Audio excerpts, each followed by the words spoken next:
Hello, today I'm going to show you how to inflate the balloon with your lungs.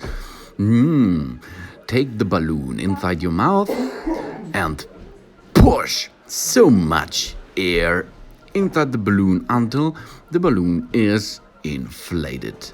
Good job! Now use your fingers to prevent the air from floating out.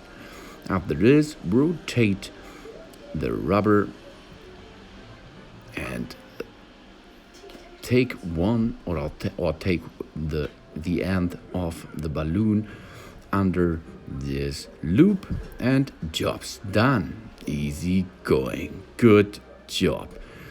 Okay, again. Rotate it around your fingers, then use the rubber end and zip it under it, then pull on it and extract your fingers. Good job. Yeah, party time. Thanks for watching. Please subscribe me and give me another demonstration. See you next time.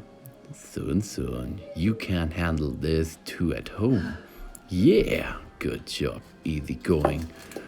Wow. Inflating and make a knot. Good job. Soon. Yeah.